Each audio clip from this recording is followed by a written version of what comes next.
Bienvenidos de nuevo a la Fundación Pablo VI, a este espacio de encuentros para una nueva era. Decía Vargas Llosa, en su libro La civilización del espectáculo, que la cultura, en el sentido clásico del término, está a punto de desaparecer. Y es que la cultura, tradicionalmente, ha servido para ilustrar, para comprender el mundo, nuestras realidades, nuestras costumbres, nuestras creencias, pero hoy ¿estamos enterrando la belleza y la estética como valores esenciales de la cultura? ¿La estamos banalizando? ¿Quizás politizando? ¿Es lo vulgar, el insulto fácil, expresiones disfrazadas de manifestaciones culturales? ¿Y la crisis? ¿Cómo saldrá la cultura de esta crisis acrecentada por la pandemia? De todo ello hablaremos con personalidades de la cultura con mayúsculas. ¡Comenzamos!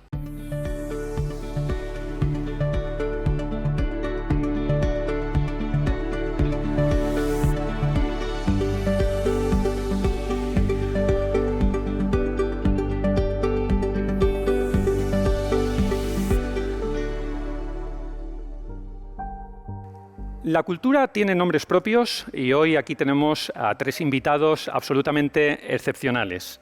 Lorenzo Caprile, diseñador, modisto, creo que le gusta, le gusta hablar más de modista. Modista, que tú eres periodista. Y un verdadero, en todo caso, destilador de la cultura a través de la moda, es medalla de oro al mérito de las bellas artes. Rafael, encantado también de tenerte aquí con nosotros, escritor, crítico literario. Y Pilar Jurado, soprano, directora de orquesta, compositora y presidenta ha sido de la Sociedad General de Autores. Bienvenida. Muchas gracias. Y tendremos también, a través de la videoconferencia, como solemos hacer también en otros programas, a Amelia Valcárcel, filósofa, escritora, vicepresidenta del Real Patronato del Museo del Prado, y a Gregorio Marañón, presidente del Teatro Real. Antes de comenzar este diálogo, vamos a ver un vídeo con algunos datos. La música, la danza, la literatura, el teatro. Tradicionalmente, la cultura era esa especie de conciencia que impedía dar la espalda a la realidad, ese conjunto de conocimientos que permitían a las personas desarrollar su juicio crítico. El arte se asociaba a la belleza, al equilibrio, a la búsqueda de emociones y al ejercicio intelectual de pensar e interpretar el mundo. Hoy vivimos en la era del clic fácil, de la inmediatez y de la mediatización de la realidad. La cultura ha pasado a actuar como mecanismo de distracción y entretenimiento.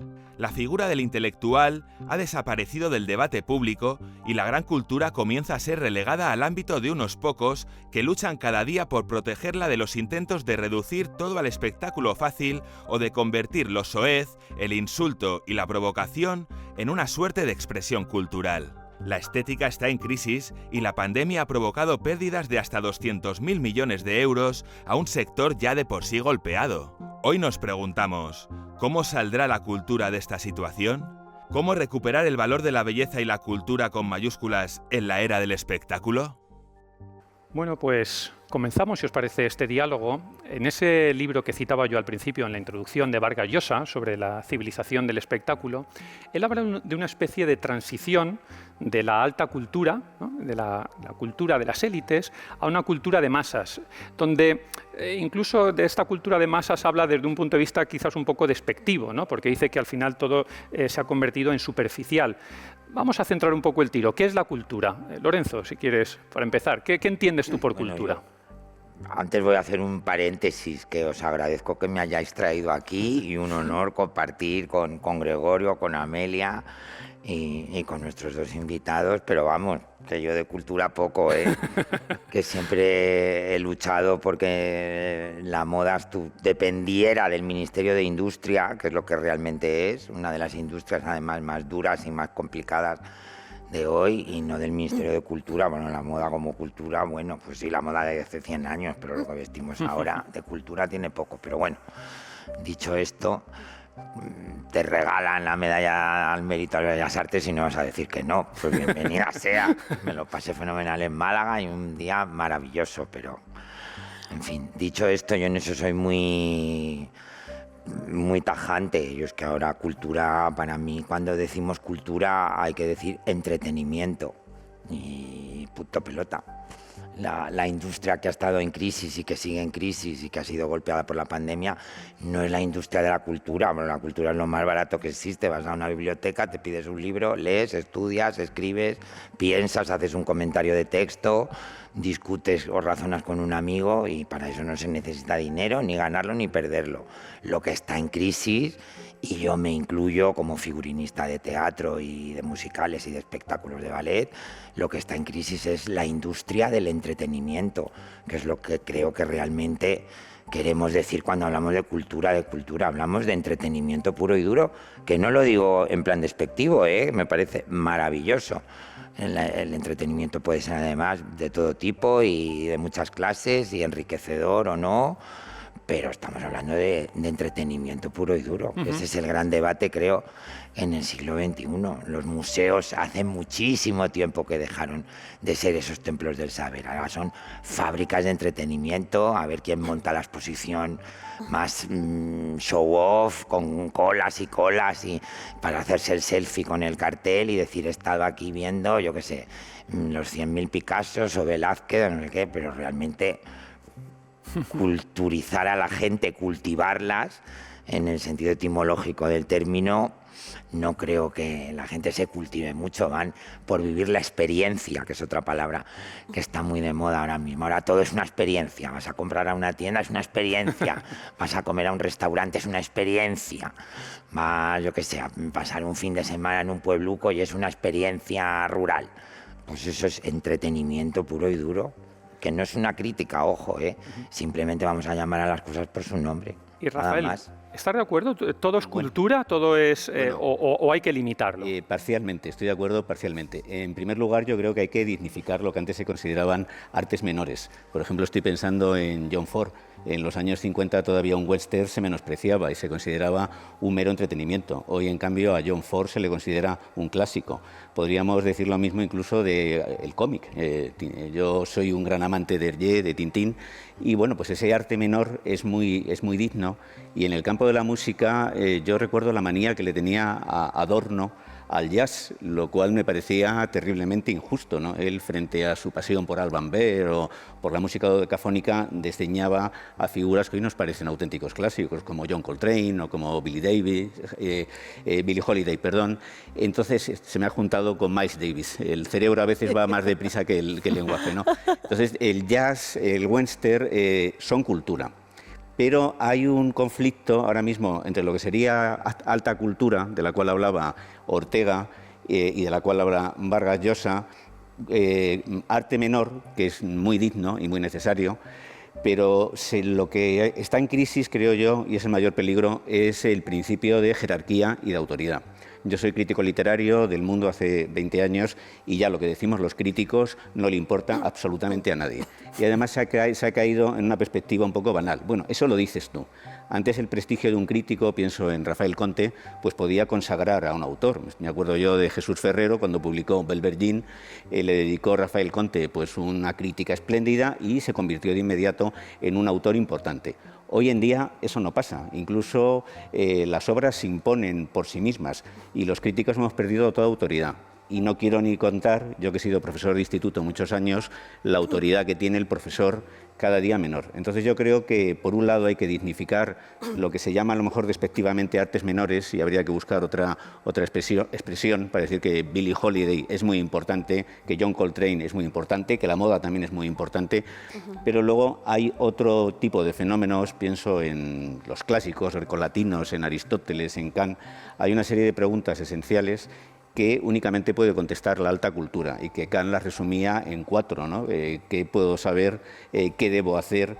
¿Qué me cabe esperar? ¿Qué es el hombre? Entonces esas grandes preguntas yo creo que están reservadas todavía para lo que antes se ha llamado alta cultura y que sí que está pues, en crisis, sufriendo una cierta marginación. Y Pilar, entre estas dos concepciones, la concepción de la... Bueno, a ver, yo obviamente tengo que estar más cerca de Rafael en esto, pero... A ver, yo siempre he distinguido entre lo que llamo cultura con mayúsculas o la cultura, digamos, con minúsculas, que es la que se confunde con el entretenimiento. O sea, yo creo que la gran cultura o la alta cultura, como denominaba, obviamente es importantísima y es muy necesaria. ¿Qué ocurre? Que generalmente está ligada a un sector social que tiene que tener una mayor capacidad para poder también disfrutarla y para poder entenderla. ¿Y qué ocurre? Que estamos en una sociedad que desgraciadamente ha bajado su nivel cultural muchísimo. Entonces, en una sociedad que está totalmente regida por la globalización, lo que ha ocurrido es que directamente nos mandan los mensajes de lo que tiene que ser, o de lo que se tiene que escuchar, o de lo que se tiene que leer, o de lo que se tiene que vivir. Y ahí están todas esas experiencias, todas esas cosas. El mundo del marketing, el mundo económico, digamos, que ha irrumpido con tal fuerza en todo, que obviamente ha tapado muchas de las cosas que van más allá de lo económico y que curiosamente necesitan también de un aporte económico incluso más importante para que puedan producirse. Entonces, tenemos por un lado toda una maquinaria de una industria que ha decidido apostar por el dinero, no apostar ni por la excelencia, ni por el interés real de las cosas, ni siquiera por el grado de diferenciación que pueden tener esto, porque si hay algo que tiene la cultura y que es maravilloso es precisamente la diversidad. O sea, estamos viviendo en un mundo que curiosamente se está cargando directamente esa cultura con mayúsculas, la diversidad y la capacidad también del individualismo. O sea, no se quiere a gente que sean especiales, que tengan visiones especiales del mundo o que sean capaces de iluminar de alguna manera a los otros. Se quiere gente que siga manteniendo, digamos, en la misma masa gris a la sociedad.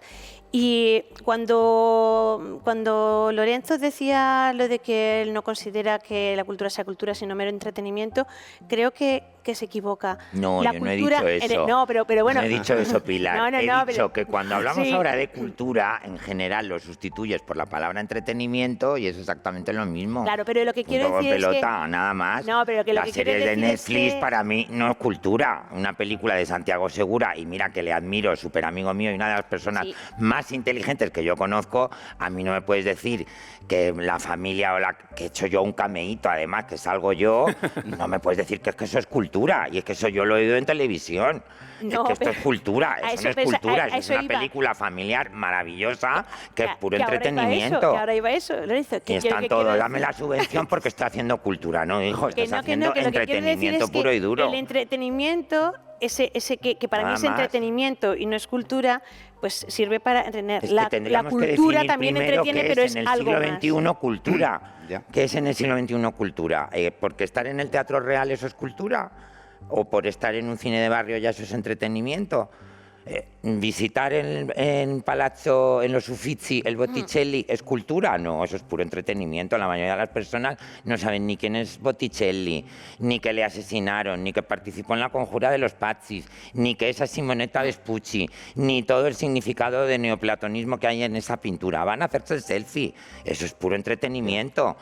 Me estabas diciendo que la alta cultura tiene que ser para las élites, que va, pero si ahí entra cualquiera en los Uffizi. No, tampoco he dicho yo eso. Es puro entretenimiento. Perdona, estamos hablando de puro entretenimiento. Y vuelvo a repetir, la cultura en el sentido más profundo del término, y aquí tenemos a un especialista etimológico de cultivarse a sí mismo, es que no se necesita dinero, es la cosa más barata que existe. Lo vuelvo a repetir, vas a una biblioteca, Lorenzo, te coges un texto, te lo estudias, haces un comentario de texto, profundizas, y más ahora con Internet, que tienes acceso a todo tipo de críticos, a todo tipo de comentarios, a todo tipo de bibliotecas.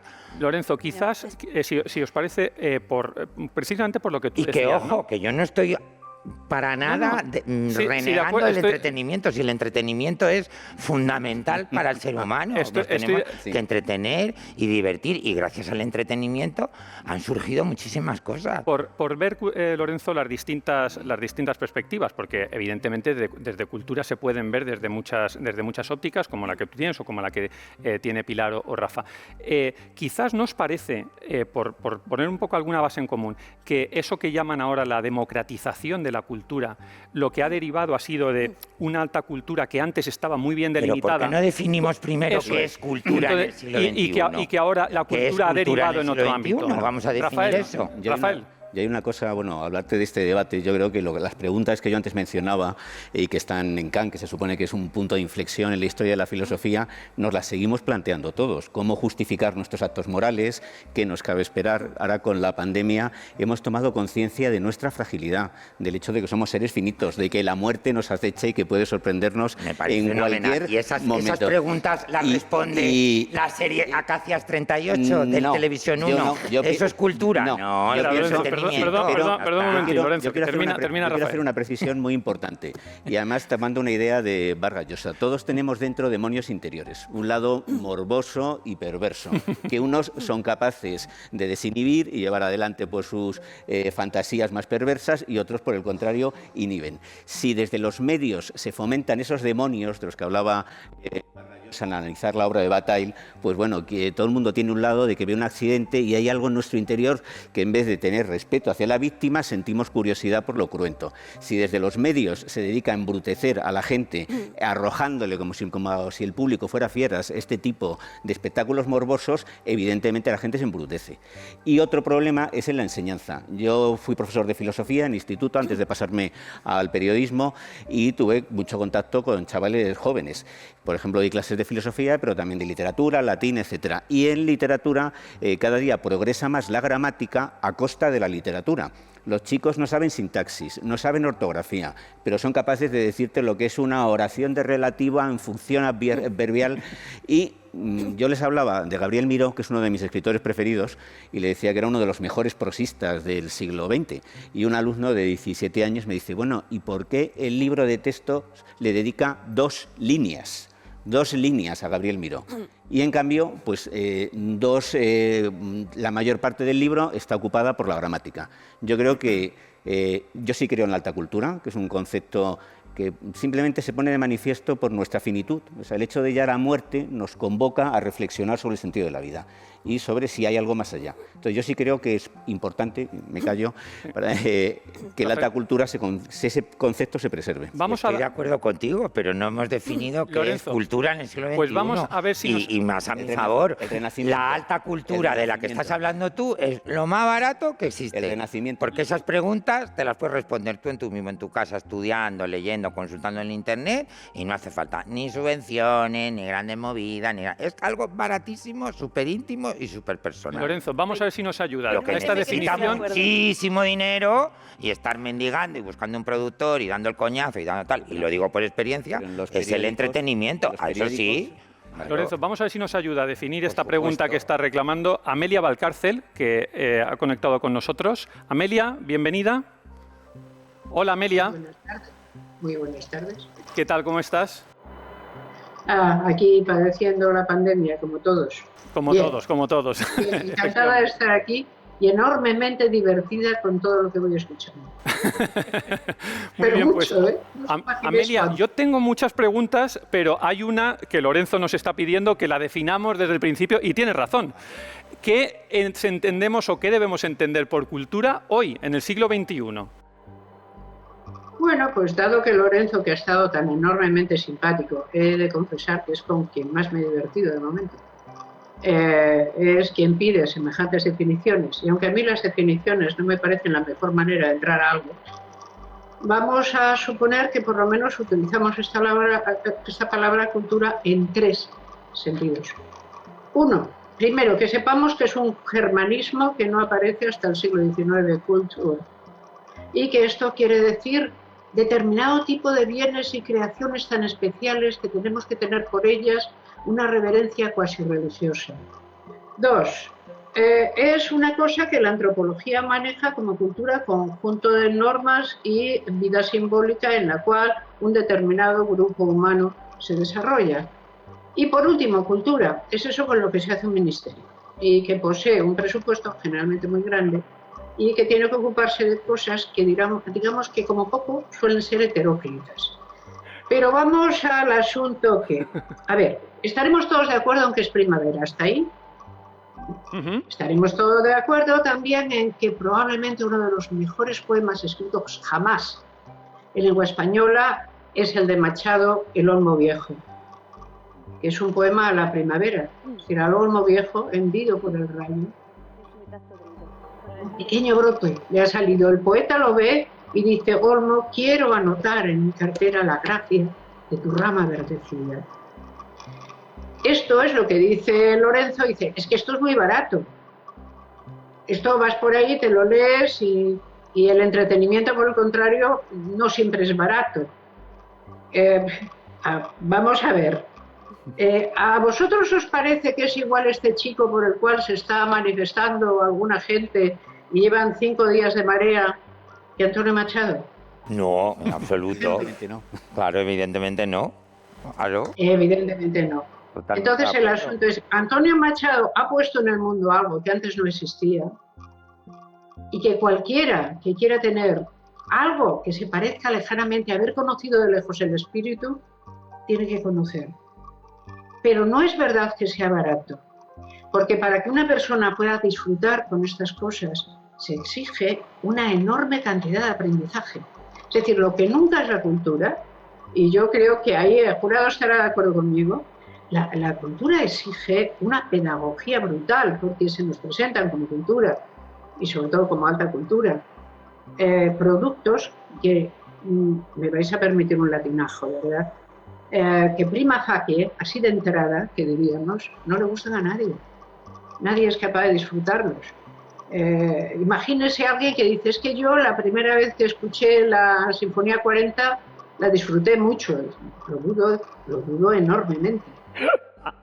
O la primera vez que escuché una de las magníficas composiciones de Tomás Luis de Vitoria, o la primera vez que me puse, yo qué sé, delante de un Velázquez, mentira. Todo eso exige, es como subir escaleras y escaleras y escaleras.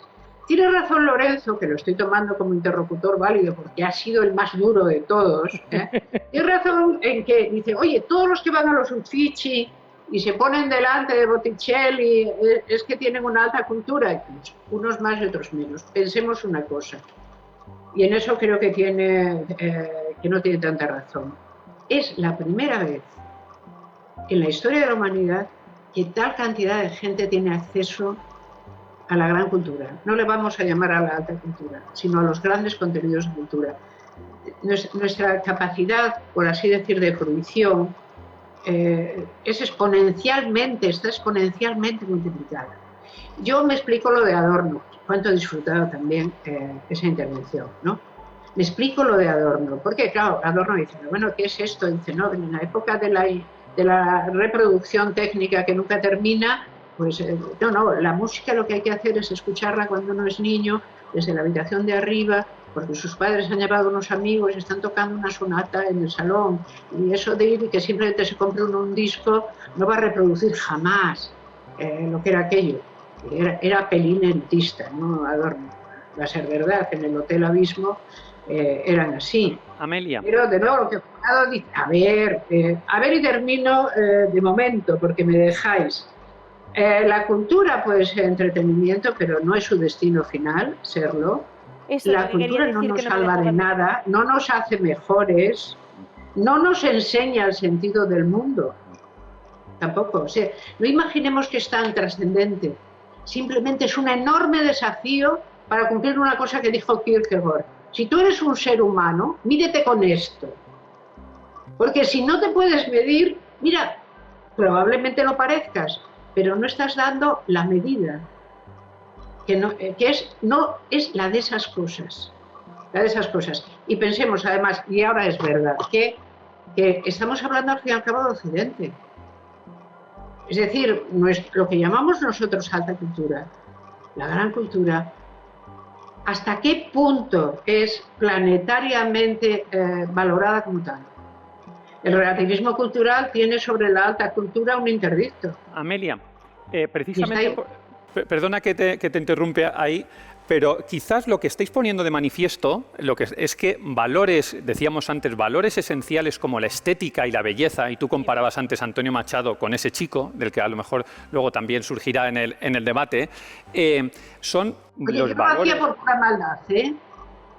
No tenía ninguna intención de ser objetiva. No, lo entiendo. Pero que son, en el fondo, pues un poco los elementos del máximo común denominador de esa cultura, de la entonces y de la ahora. Pero ojo, que cuando Picasso pintó las Mademoiselles de Aviñón, se montó la de Dios es Cristo, y era lo más feo que había parido Dios. Y 100 años después es una gran obra maestra. O sea, que esos conceptos de belleza también... y de cultura, vamos a ponerlos en solfa. El concepto de belleza ha cambiado muchísimo a lo largo de la historia. ¿Y qué es Lorenzo? ¿Y qué es el Lorenzo entonces? Nos metemos en jardines muy complicados. ¿Qué es el concepto de belleza? Y creo que lo que viera decir doña Amelia, que me quito el sombrero, porque no te conocía, y vamos, admiración ya más allá de... cultura, la cultura. Aprovecharé esa parte. Y a él, tanto dinero en el Ministerio de Cultura, tendría que ir al Ministerio de Educación, que es donde realmente empieza todo este tema de la cultura. Si no hay una base de educación fuerte...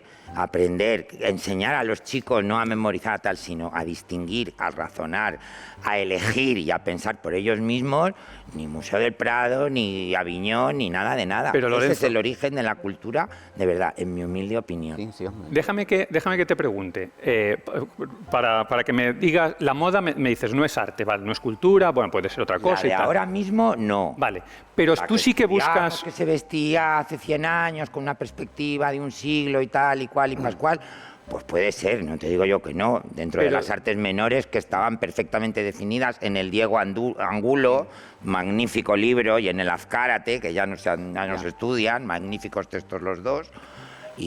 Pero la que se hace ahora es una industria, además, de las más duras, de las más siniestras y de las más horrorosas. Pero estarás de acuerdo conmigo en de hecho, es la segunda más contaminante de Lorenzo, pero después de la de los putos móviles. Estarás de acuerdo conmigo que en tus diseños tú buscas belleza y estética. En mis diseños yo lo que busco es que me hagan el encargo, que me paguen bien el traje y pagar los sueldos, que estamos todo el mundo.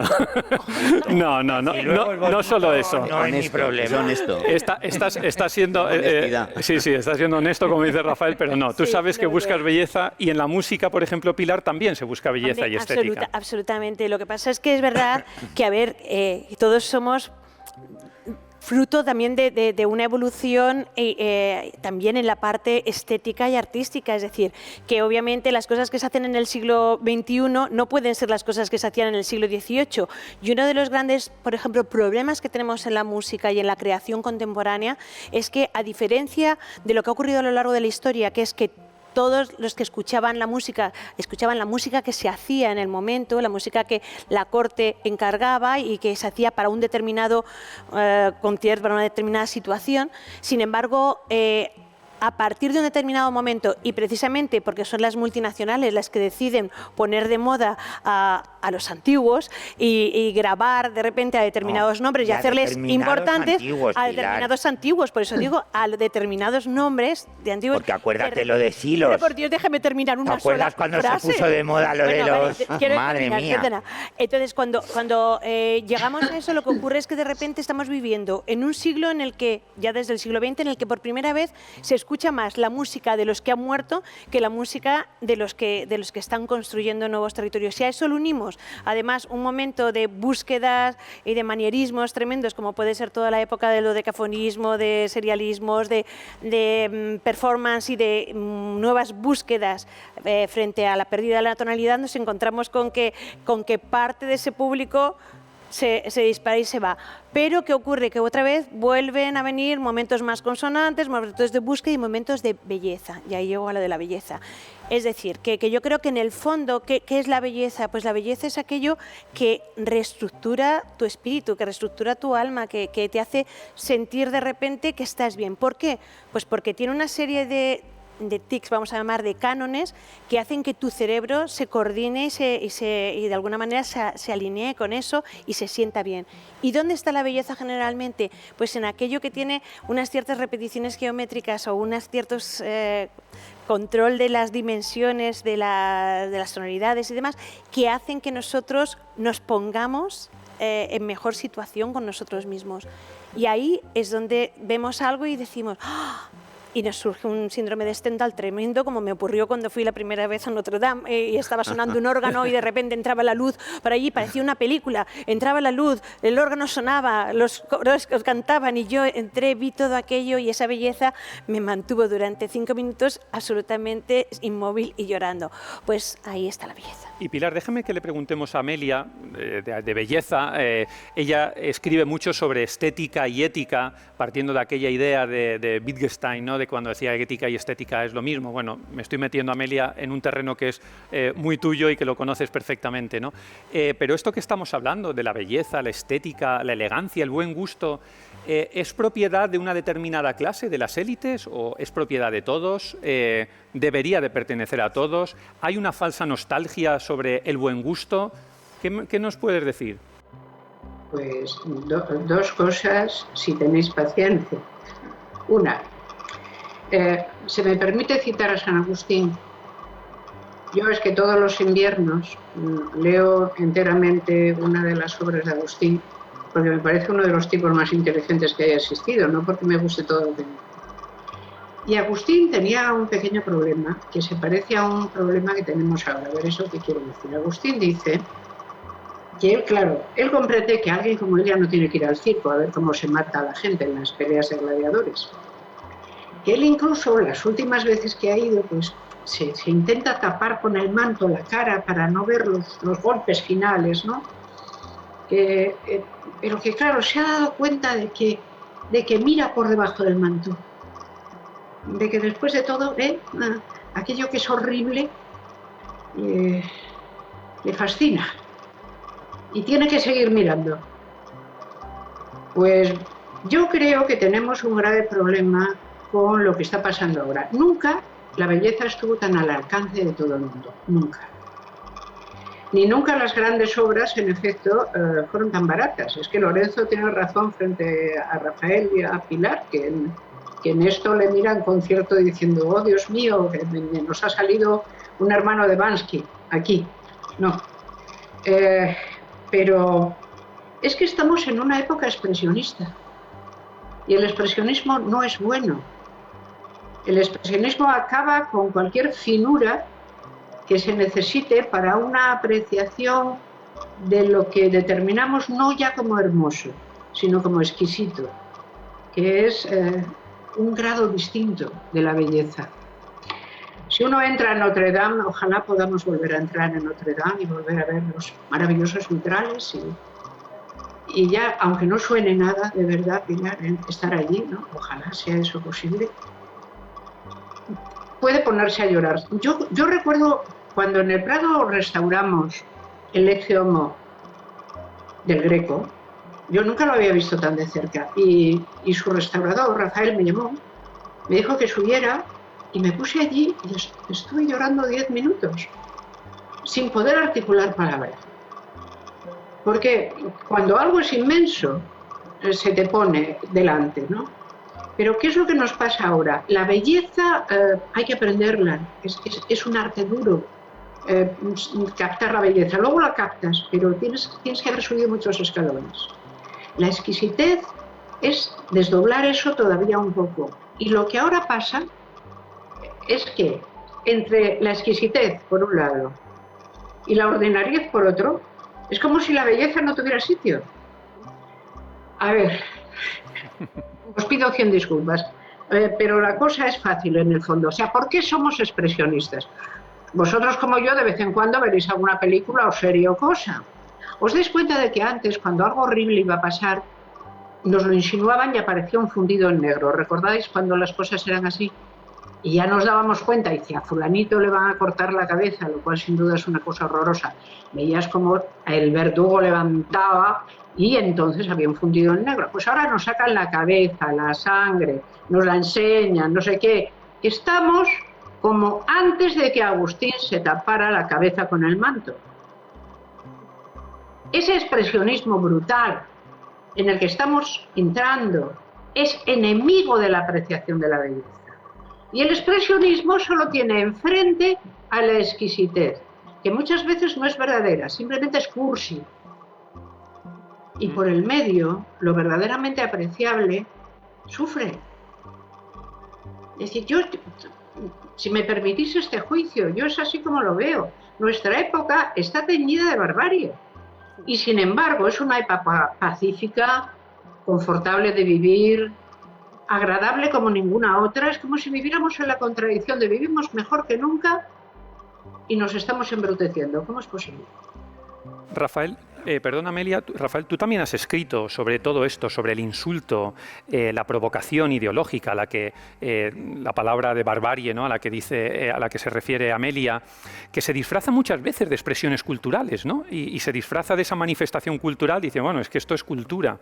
Bueno, yo he escrito y he padecido, porque al estar en las redes sociales es inevitable pues estar soportando insultos, amenazas y proposiciones extravagantes, ¿no? Que son cultura ya. Que son cultura y te hace y te hace conocer mejor a lo que es la condición humana y dices, claro, cuando alguien tiene que dar su cara y poner un nombre, modula lo que dice, pero cuando se puede ocultar sale ese expresionismo del cual hablaba Amelia Valcárcel, ese bárbaro que todos llevamos dentro y que estamos como deseando estrangular al que nos contradice. Yo creo que hay un concepto muy importante que no ha surgido hasta ahora en el debate, lo he mencionado yo, que es el de paideia, el que utilizaban los antiguos. Hay una obra clásica de Werner Jaeger que se llama Paideia y que no es simplemente educación, sino una especie de pedagogía de la vida. Y para apreciar la cultura, la alta cultura, hay primero como, aunque sea barata, aunque sea accesible, hay que hacer un aprendizaje, y un aprendizaje costoso. Yo no creo que los chicos sean, los jóvenes, tan reacios, porque mi experiencia era que cuando salían en clases de filosofía temas como la existencia de Dios o el hecho de que el hombre es un animal metafísico, porque sabe que va a morir, entonces puede ser o ateo o creyente, pero es un animal metafísico. Los chicos participaban. ¿Cuál es el problema? Que un chaval de 12 años empieza a educarse con los videojuegos y con el porno. Entonces, ahí yo creo, por parte de los medios, un embrutecimiento. Yo no creo que sea una cosa deliberada, pero se apuesta por lo más fácil. Por ejemplo, pienso en Javier Gomá, que yo le admiro mucho, que además prologó mi último libro, tiene 15.000 seguidores en Twitter. Cualquier modelo que suelte una barbaridad o se baje un poquito la ropa, de repente, pues tiene 1 millón de seguidores. ¿Qué es lo que hay que recuperar? Creo yo, no menospreciar las artes menores, pero hay que recuperar el sentido del esfuerzo. Y eso lo decía José Lezama Lima en el prólogo de Paradiso. Dice, es difícil lo que escribo, pero yo os invito a hacer ese esfuerzo porque os revelará la existencia de algo maravilloso. Entonces, hace falta pues cultivar el esfuerzo y recuperar incluso el sentido de jerarquía. Y están muy bien los Beatles, pero los Beatles nunca se hubieran comparado con Mahler, ni lo hubieran pretendido, ni Hergé se hubiera comparado con Botticelli. Entonces, las artes menores son necesarias, pero también hay que dejar claro que las grandes preguntas están reservadas a lo que ¿qué diría que es la alta cultura? Lo que dijo el Renacimiento. O sea, la cultura clásica. Y luego lo que se ha ido incorporando, como dice Amelia, pues Antonio Machado ha incorporado al mundo una serie de poemas que han sobrevivido a la prueba del tiempo, cosa que en cambio no va a hacer este chico, ¿no? Esto es una notoriedad efímera. Rafael, dejadme que introduzca un nuevo ámbito de la cultura, que es el tema de la política, que es siempre muy escabroso. ¿Creéis que está, directamente os pregunto, está politizada la cultura? Lorenzo. En relación a lo que ha dicho él, yo es que tú dices que no crees que sea algo deliberado. Yo no sé si es deliberado, pero bueno, ya que sucede, pues no lo vamos a impedir, porque cuanto menos cultivadas estén las nuevas generaciones, pues más fáciles son de influenciar y de manipular y de que vayamos todos por el mismo carril. Entonces, teledirigido no, pero bueno, ya que sucede... Yo creo que hay un problema muy grande, y es que obviamente la cultura debería estar, siempre he pensado que debería estar más allá de cualquier tipo de tendencia política y demás, pero es inevitable porque al final somos seres humanos que tenemos también ideas personales y que al final pues también se aprovechan desde fuera a veces esas cosas para, ya que pasa el Pisuerga por Valladolid, vamos a reconducirlo hacia donde nos interese. Y lo que dice, y estoy de acuerdo absolutamente con Lorenzo, en que aunque no se provoque, que eso habría que verlo, si pasa, qué bien nos viene. Entonces, el problema es que esto está haciendo una especie de pescadilla que se muerde la cola. Es decir, que sucede como sucede, se empieza a potenciar a esa gente con quien sucede esto y finalmente lo que ocurre es que estamos olvidándonos de la excelencia. Y eso es algo que va ligado para mí a la cultura. Y la excelencia parte, por supuesto, de la educación y de todo esto, pero es que estamos viendo una educación, tenemos los sistemas educativos más terribles que hemos tenido en toda la historia de este país y no lo estoy diciendo yo, lo dice Fisas y lo dice Europa. O sea, entonces, ese es el problema. Es que cuando yo he estado viviendo en Alemania o he estado viviendo en Bélgica o demás, es que los niños, cuando van a la escuela, están viviendo cultura. ¿Pero por qué?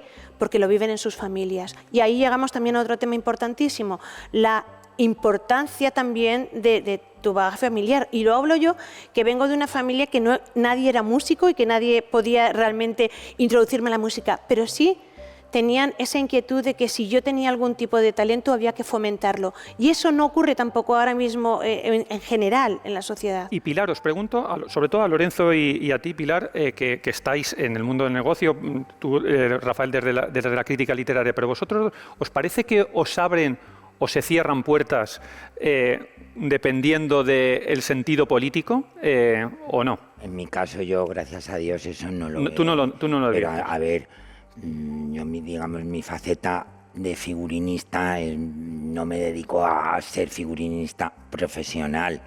Tengo mi taller y luego pues firmo 2 o 3 espectáculos al año con directores y directoras con las que ya tengo una relación de amistad y en fin, nunca he tenido ese problema. Ahora, dicho esto, pues como se dice en Galicia con las meigas, existir no existen, pero a verlas haylas, porque hablas con compañeros y tal y cual y bueno, pues eso está ahí. ¿Tú, Pilar, tienes la misma sensación? A ver, yo tengo que decir que me he sentido siempre bastante bien tratada por todos en general, pero también es cierto que como dice él, que a lo mejor pese a que lo que hago llegue a un sector muy alto, no tiene esa influencia a lo mejor con la sociedad que pudiera tener otra gente, o la influencia que puedes tener es desde un lado mucho más positivo y más, como decía yo, desde ese lado excelente, que yo creo que yo siempre me he sentido que han apreciado lo que yo hacía, entonces no puedo decirlo. Pero obviamente también creo que tiene que ver con eso, con que a lo mejor los sectores hacia los que nosotros podemos influir son mucho menos numerosos que los de otro tipo de culturas. Y Amelia, aunque quizás la pregunta que te vamos a hacer es una pregunta que está más en el entorno de un lugar donde yo tengo por lo menos el honor de compartir contigo, que es el Consejo de Estado, pero cultura y libertad de expresión, ¿dónde están los límites? Aquí. Bueno, es un maravilloso tema de estudio para ese lugar en el que de efecto coincidimos. A ver, algo en Europa fuimos dejando claro en los últimos 2 siglos. Hemos de admitir que cualquier persona diga lo que bien le parezca. Esto es así, y nos guste o no. Es decir, asociamos la libertad con una especie de idea de que ello solo caerá. Es decir, cuando algo no vale, por mucho que se exprese, por mucho que tome el primer plano, en el fondo no tendrá la fuerza necesaria para mantenerse como algo que merece existir. Y en los grandes asuntos de la gran cultura hay ese acuerdo, son cosas que merecerían existir. Es decir, que merecerían existir porque merecen que hayamos existido, puesto que las podemos dejar como herencia y las hemos sabido apreciar. Es lo que se llamó en el siglo XIX la religión del arte. Pero al fin y al cabo, de alguna manera, vivimos en la religión del arte. Europa, Occidente, no vive en otro lugar, no pone su espíritu y su idea de eternidad más allá de la contemplación admirada de aquello que nos apresa de un modo completo, porque nos trasciende, ¿no? Y eso es el arte. Y yo me doy cuenta, Pilar, cuando tú dices esto tan curioso es que no es lo mismo lo que yo hago. Si yo me pongo a cantar un determinado tipo de cosa, Pues no es como cuando, yo qué sé, una persona del show entertainment se pone a cantar un tipo de cosa. No vamos a tener la misma proyección, no le vamos a interesar a la misma gente, no vamos a tener la misma popularidad. Y siendo esto cierto, porque tienes razón, nunca la música clásica fue tan popular como ahora. Sí. Jamás. Pero de aquella manera. Jamás. Yo recuerdo, yo sé que os extrañará, pero al lado de mi casa tiraron una. Y entonces venían unos señores que todos los días edificaban la nueva casa. Y yo me sorprendía porque había un señor que todos los días a las 9 ponía Monteverdi. A todo grito, allí sonando Monteverdi. Y el resto de los que con él ponían ladrillos decían, pues está bien esto, ¿eh? Está bien realmente. Pero, a ver, cosas muy extrañas nos están pasando con la belleza. Y es magnífico que deis aquí un lugar donde podamos hablar de ellas, porque ya eso simplemente es lo mejor que nos puede pasar. Efectivamente. Poder poner en común que vemos que algo raro pasa. Amelia, ¿ya me escucha o no? Sí, Amelia, dice Lorenzo que si te pregunta, te escucha y por supuesto que pregunte. Yo le doy el papel de moderador ahora. No, Amelia, que con respecto a la pregunta que te han hecho antes de cultura, libertad de expresión, tú tenías un póster en tu colegio mayor sobre esto, me parece recordar. Bueno, es que a mí ese artículo en particular de la Declaración del 48 era uno de los que más me gustaban en aquellos benditos tiempos en que no podías expresarte sobre nada. Entonces, claro, todo individuo tiene derecho a la libertad de opinión y expresión. Este derecho incurre en el de no ser molestado a causa de sus opiniones, el de poder mantener y difundir opiniones, etcétera. Me parecía a mí de lo más importante. Pero no así a la dirección del colegio, que me lo arrancaba todos los días.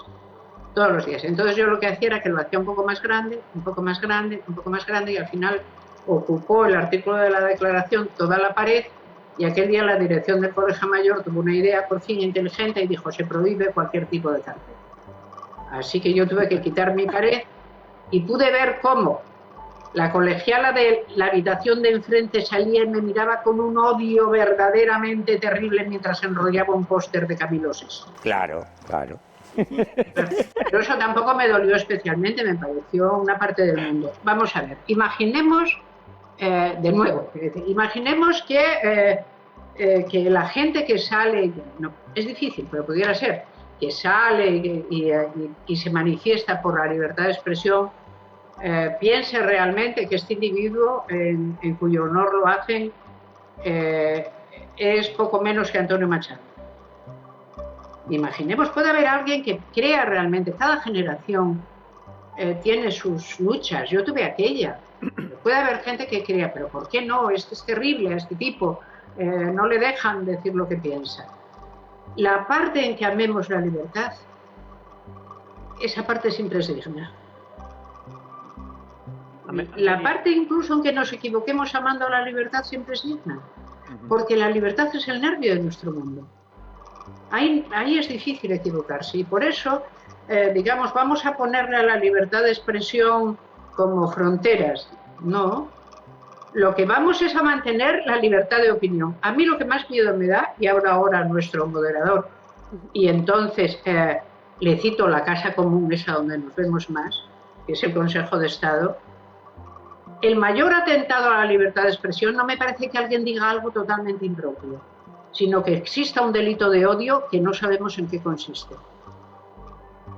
Eso sí que me parece a mí gravísimo. Sí. Que alguien nos diga que no podemos decir no sé qué, porque eso es delito de odio. No. Tenemos que poder hablar de absolutamente todo. Amelia, muchísimas gracias, porque el tiempo se nos pasa, te lo agradecemos infinito. Y la verdad que nos gustaría estar aquí contigo hablando, de verdad. Lorenzo está disfrutando también muchísimo, y todos, vamos, Rafael y Pilar, por supuesto, pero tenemos que despedirte. Así que muchísimas gracias, de verdad, por todo esto, y seguiremos hablando, porque yo creo que, como bien decías antes, vale la pena. No imagináis lo muy agradecidísima que yo os estoy por vuestra compañía excelente. Muchas gracias, Amelia, muchas gracias. Gracias. Rafael. Sí, yo quería decir una cosa sobre cultura y política, ¿no? Yo pienso que, aparte, los grandes problemas del mundo actual es el auge del nacionalismo y el populismo, que parece que estamos reeditando los años 30, ¿no? Y yo qué sé, Barcelona, que antes era pues una de las ciudades más dinámicas, ahora se ha convertido en un lugar muy conflictivo. Lo cierto es que hay una serie de autores... Y muy cateto. Y muy provinciano, eso lo decía Vargas Llosa. Hay una serie de autores que han caído en un inmerecido olvido muchas veces por ser católicos. Por ejemplo, estoy pensando yo en Julián Marías, al cual se lee muy poco porque ya parece que se le ha conceptualizado como un señor de otra época y con una mentalidad que ahora mismo no se lleva. Gabriel Miró, al que he citado antes, en la biblioteca Castro, que hace unas ediciones maravillosas, sacó 1000 ejemplares de sus obras completas. En 5 años se habían vendido 250. Y bueno, ha sido el año pasado el centenario de Miguel Delibes, y como también era una persona muy identificada con el Concilio Vaticano II, era cazador, tenía una serie de cosas que hoy en día se consideran incorrectas. Entonces, con lo cual, la política sí se mete en la cultura y llega hasta el punto que, por ejemplo, en Sabadell se cuestionaron que Antonio Machado tuviera una calle, porque decían que era, hubo una propuesta, un informe, que era un españolista recalcitrante, enemigo de la cultura catalana, con lo cual yo creo que sí hay una especie de rodillo ideológico que está intentando escupir hacia los márgenes a todos aquellos que no encajan en su visión de la cultura. ¿Y tenéis la sensación de que esto que estás comentando, que decía antes también Amelia, de la diversidad, claro, ahora cuando se introduce pues, los conceptos de cultura urbana, los jóvenes, los grafitis, bueno, este nuevo estilo de cultura, ¿es eso un nuevo estilo de cultura? ¿Es una decadencia cultural? Arte menor, diría yo, que se podría definir. Hay grafitis que sí tienen cierto mérito. Yo digo que depende, como todo. Es decir, que una expresión artística se convierte en cultura, o en gran cultura, cuando trasciende, cuando sublima, cuando produce esa excelencia que nosotros da. Y yo creo que yo he visto, por ejemplo, Bogotá está llena de grafitis por todos los lados. Yo he visto cosas allí que realmente me han impresionado. Yo he ido con el móvil grabando por todos sitios porque he visto cosas que eran verdadero arte. Entonces yo siempre cuando hablo, para diferenciar estos tiempos la cultura, porque parece que cultura se ha banalizado, como decíamos, yo siempre hablo de las artes, ¿no? Y para mí las artes, casi con mayúsculas y tal, es eso lo que diferencia entre algo que de repente sublima a esa realidad y se convierte en algo que te toca. Y Pilar, y cultura y religión. Porque precisamente esto que me estás diciendo al final también nos lleva un poco a la cultura es culto, el culto religión. La religión ha sido también la depositaria de la cultura y la impulsora de la cultura durante mucho tiempo. Estamos intentando ser tan neutros y tan respetuosos que a veces estamos neutralizando la cultura desde ese punto de vista. Tú has escrito también mucho, sí, Rafael. Lorenzo, ¿qué opinión tienes? Sí, el último libro que he publicado es precisamente una semblanza de 12 místicos. Y hoy en día ser un escritor, intelectual y declararse, por ejemplo, abiertamente católico, ya te incluyen pues, dentro de lo que es supuestamente sinónimo de facha, ¿no? De persona intolerante. Luego habría que ver que dentro del catolicismo ha aportado grandes pensadores en el siglo XX y grandes teólogos. Estoy pensando en Jacques Maritain, por ejemplo, ¿no? o Emmanuel Mounier. Y hoy en día pues hay una especie, en España yo creo que hay una especie de fobia contra todo lo que suene a cristianismo, y hay una tendencia a menospreciar al intelectual que tiene convicciones religiosas. Y los que lo tienen casi lo dicen por debajo, de una manera clandestina. Yo creo que sí, yo pienso que la religión desempeña un papel muy importante. Insisto en que el hombre es un animal metafísico y la pregunta se la hace siempre. Y hoy en día, pues bueno, se han visto manifestaciones hostiles hacia la religión. Yo entiendo que hay un tipo de religión, el fundamentalismo religioso es inaceptable. ¿Matiza hacia la religión? No. Bueno, o hacia el catolicismo. O hacia el catolicismo. Porque de la religión musulmana nadie dice nada, ¿eh? Eso es cierto. O sea, yo distinguiría... Vamos a matizar. Yo distinguiría entre el fundamentalismo religioso, que ya sea católico o musulmán, es absolutamente dañino para la cultura y para la convivencia, y una dimensión espiritual que es necesaria. Y entonces yo no me puedo imaginar a Europa sin lo que es el legado judeocristiano. Decía George Steiner que nuestra cultura es el producto de la interacción entre Grecia, Roma y Jerusalén. Entonces, yo creo que es que lo que esta sociedad se ha cargado de alguna manera es el espiritualismo. Sí. O sea, da igual hacia dónde lo enfoquemos, pero como seres metafísicos, como dice Rafael, cuánto es cuando el hombre intenta hacer algo que sublime, algo que agrade a los dioses. Ya no digo solamente el católico, sino en general. Es cuando realmente hacen las grandes esculturas, las grandes pinturas, las grandes músicas, las grandes... O sea, en el fondo lo que se intenta con el arte es sublimar la realidad y elevar al ser humano. Esa sería mi definición de la cultura realmente. Y entonces eso es lo que esta sociedad ha perdido por dos razones.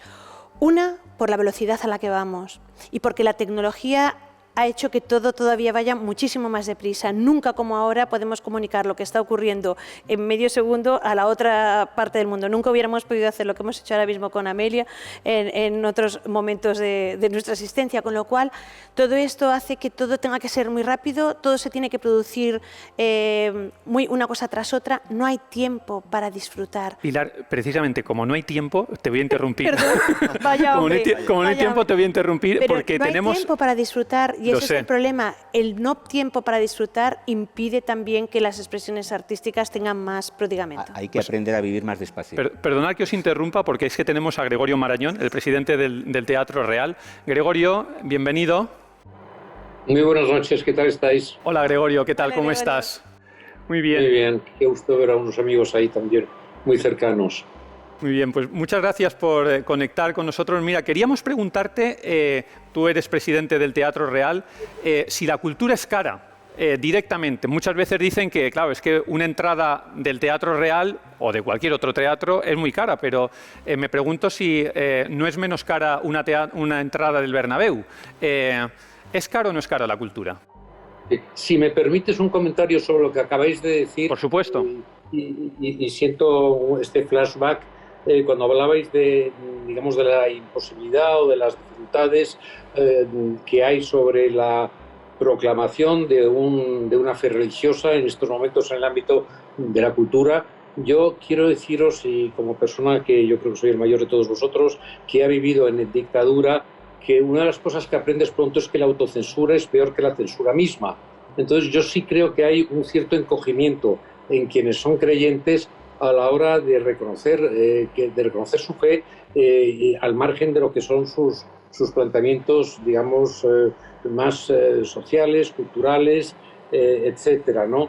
Yo, por ejemplo, acabo de publicar un libro, Memorias de Luz y Niebla, en el que me reconozco creyente y creyente desde el principio y creyente, por supuesto, también en estos momentos, y no he tenido la más mínima reacción negativa al respecto por hacerlo, sino más bien todo lo contrario, ¿no? Entonces, lo digo que tengamos un poco cuidado como introducción de un elemento en este debate, de que, insisto, la autocensura, es decir, el creer que no debemos decirlo porque está mal visto o porque produce algún tipo de reacción negativa, y eso a lo mejor no lo es tanto como nos lo podemos creer o como algunos pueden creer, ¿eh? Pero si queréis, vuelvo inmediatamente a la pregunta, que era sobre el encarecimiento de la cultura, perdona. Sobre si es cara, sobre si te parece que es cara la cultura o no, porque algunas veces se utiliza como excusa, ¿no? Es decir, es que, claro, una entrada del teatro o una entrada para escuchar a una soprano como Pilar Jurado que tenemos aquí es muy caro. Ir al fútbol dicen que no es tan caro, a mí sí que me lo sigue pareciendo también, cualquier entrada a un estadio de fútbol, ¿no? ¿Es caro o no es caro? Sí, vamos a ver, en términos objetivos, la cultura, hay cultura cara, cultura barata, por ejemplo, ir al Museo del Prado o ir, no podemos decir que lo que cuesta el entrar en el museo sea, entiendo yo, caro, si lo comparamos sobre todo con lo que son, por ejemplo, los elementos deportivos o los conciertos de pop o otro tipo de manifestaciones sociales, una sala de fiestas, pongo por ejemplo, donde claramente los costes son mucho más altos, ¿no? También lo que sí es cierto es que hay algunas formulaciones o algunas expresiones culturales, como sí es, por ejemplo, la ópera, que cuestan mucho más de lo que el espectador paga, por mucho que entendamos que lo que paga es caro. En ese sentido, el servicio que recibe, el servicio es un servicio público muchas veces, y a mi juicio, insisto, por lo que paga no es caro. Y vuelvo a decir, si elegimos otros elementos comparativos, nos daríamos cuenta que bueno, yo entiendo que no es cara tampoco es regalada, y yo sí creo que en una sociedad abierta como la que estamos viviendo, digamos, tampoco puede el ciudadano pretender que la totalidad de las manifestaciones culturales le sean regaladas. O sea, yo claramente no estoy de acuerdo con la objeción. Y Gregorio, ¿cuál es la clave del éxito del Teatro Real? ¿Cómo ha conseguido el Teatro Real trasladar la cultura al pueblo de esta manera? ¿Cómo lo habéis hecho? Bueno, yo diría que lo primero por un convencimiento de que aunque la ópera sea un espectáculo, insisto, de un coste bastante elevado, de hecho, prácticamente lo que cuesta la entrada del Teatro Real hay siempre del orden de un 50% de subvención que pagan bien la sociedad civil, bien las propias administraciones públicas. Lo que hemos hecho es partir de un convencimiento que ese espectáculo, claro, que se produce y se ve y se disfruta desde una sala cerrada en la que solo caben 2.000 espectadores, había que abrirlo a la sociedad, y a través de retransmisiones en directo y en no directo de My Opera Player, retransmisiones en los espacios públicos, centros culturales, hospitales, colegios. Bueno, pues hemos extendido de una manera clara lo que es el fenómeno de la presencia en directo a lo que es la presencia, digamos, retransmitida, y que, digamos, la calidad del espectáculo pierde esa emoción del directo, pero no deja de ser el mismo espectáculo, y eso sí, absolutamente accesible a la totalidad de la sociedad a un coste prácticamente cero. Y luego, al llenar también el proyecto cultural del Teatro Real de un componente social, creando programas para público joven, facilitando también un proyecto gratuito de tipo pedagógico, otro para jóvenes o personas en régimen de exclusión social, es decir, todo ello también, bueno, y también un programa pedagógico. Hay cerca de 2.000 estudiantes, al margen de las retransmisiones en escuelas públicas y privadas, hay cerca de 2.000 estudiantes que hacen cursos de máster gratuitamente dentro del Teatro Real. Es decir, yo creo que eso es de alguna manera abrir las puertas a la sociedad sin por ello dejar de hacer un espectáculo de la máxima calidad. Y Gregorio, hablabas antes en esta respuesta, vamos, sobre la subvención. ¿La subvención de la cultura es necesaria o hasta dónde está el límite de la subvención?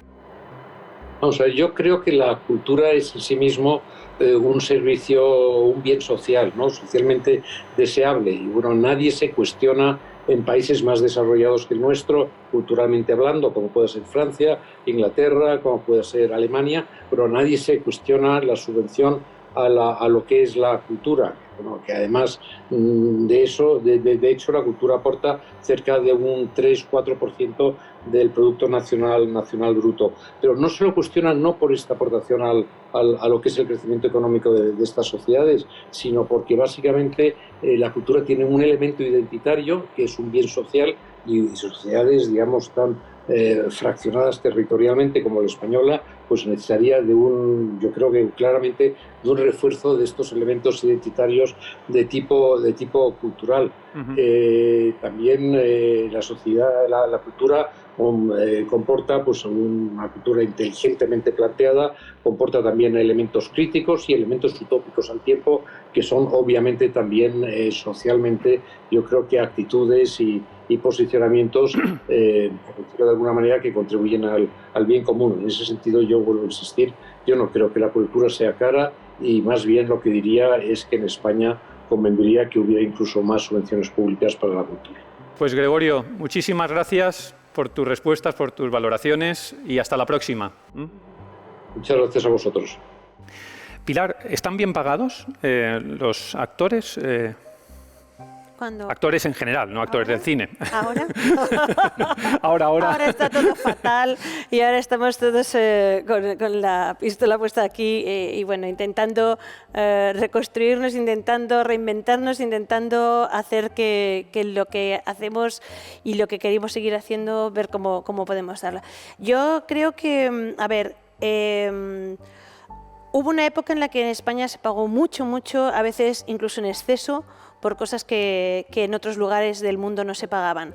Y que se tiró mucho dinero de esa España que progresaba y que estaba tal, y que éramos como los nuevos ricos, que de repente por todo se pagaba y se pagaban 80 millones por traer a Pavarotti y para tal.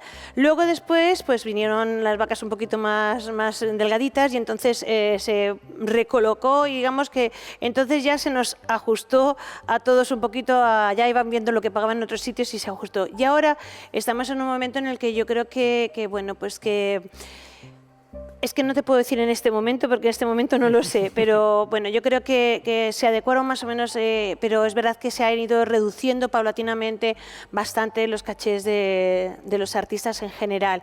¿Y por qué? Precisamente porque se han aumentado muchísimo y en demasía a todos estos que son los que llenan las redes, y ahora pues un empresario prefiere pagar a uno que le va a traer 200.000 seguidores por la red que a alguien que va a traer 15.000, aunque sean 15.000 mentes brillantes y estupendas. Y ese es el mundo en el que vivimos. Y en ese mundo en el que vivimos, Rafael, de cibercultura también, sí. ¿Dónde queda la expresión humana? Porque si un algoritmo acaba haciendo música, un algoritmo puede acabar haciendo moda, un algoritmo puede... No, ya la hace. ya la hace. Un algoritmo, ¿dónde queda la expresión humana? ¿Dónde queda el factor humano del artista en de la cultura? Hombre, yo creo que las redes sociales son una herramienta extraordinaria, porque permiten a muchas personas expresarse, e incluso si no tienes el acceso a colaborar en un medio, puedes crearte un blog. Entonces ha habido una democratización de la cultura. Lo que pasa es que, claro, dentro de esa democratización no hay que perder el sentido de jerarquía. O sea, a mí no se me ocurre compararme con Immanuel Kant. O sea, yo sé que hay una distancia sideral entre él y yo, aunque nos movamos en un ámbito parecido. Hablando un momento, yo quería solo añadir una cosita, hablando de las retribuciones. En el mundo de la prensa es un desastre. Un desastre. Si yo tuviera que vivir de mis artículos, sería mileurista. En el mejor de... Yo los ingresos los obtengo pues colaborando con fundaciones, trabajos de gestión de editor de textos, pero ahora mismo las retribuciones son ridículas. Y en algunos casos los escritores tienen que poner dinero para publicar sus libros. Hoy en día lo normal es tirar 1.500 ejemplares, con lo cual te sacas un beneficio de 2.000 o 3.000 euros. Bueno, en el mundo de la música ocurre esto. O sea, si tú ahora mismo quieres hacer un disco, es que le tienes que dar a la discográfica el disco ya hecho. O sea, que tú te gastas en la edición, te gastas tal, y luego hay otro que distribuye y que se lleva todo tu trabajo. Pero yo creo que pasa en la moda, pasa en todo. O sea, ahora mismo estamos en el momento de la autogestión.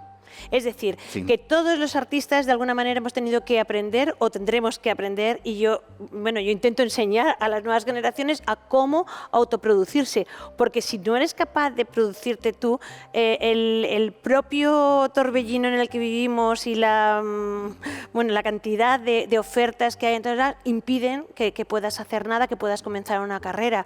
O sea, ahora mismo yo cuando pienso en los nuevos artistas, en las nuevas gentes que también tiene que haberlas con mentes brillantes y con capacidad de crear cosas interesantes, pues sí, tienen las redes, y todo el mundo cree que por tener las redes ya tienes algo, pero no tienes nada. Las redes es como salir a la calle y poner tu violín y ponerte a tocar y que te echen monedas. Eso son las redes. O sea, las redes necesitan marketing, necesitan dinero, necesitan gestión, y todo eso... Y tiempo. Exactamente. Y todo eso es, otra vez el tiempo, y todo eso es máquina económico-festiva.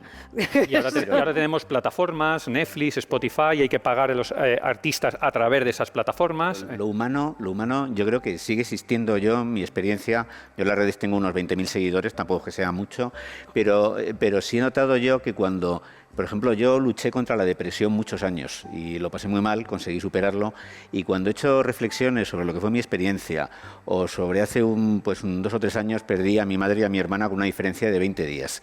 Cuando surgen estos temas humanos y buscas al mismo tiempo un sentido, una respuesta a las inquietudes que tenemos todos, yo creo que en general hay una buena respuesta, porque frente a esta, no sé si minoría que alborota y que insulta, yo creo que también hay una gran mayoría de seres humanos con sensibilidad, con ética y dispuestos a aplaudir la excelencia. Lo que pasa es que el que más chilla, más se le escucha. Yo creo que lo humano también está en las redes sociales buscando un hueco, y de vez en cuando lo encuentra. Y Tenemos, para ir terminando, la crisis. La cultura lleva en crisis ya un tiempo, pero especialmente ahora la pandemia está azotando bastante bien la crisis. Lorenzo, ¿cómo vamos a salir de esto? Pero te lo vuelvo a decir, es que depende de lo que entendamos por cultura. Volvemos a decir.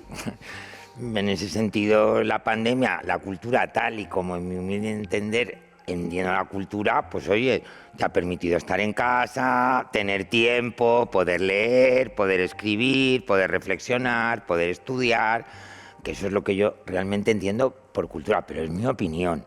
Ahora, la cultura entendida, y disculpadme la expresión, como entretenimiento, pues claro, estamos todos a dos velas, porque no se pueden hacer conciertos, no se pueden hacer exposiciones, no se puede ir al teatro, no se puede rodar una película, no se puede rodar una serie.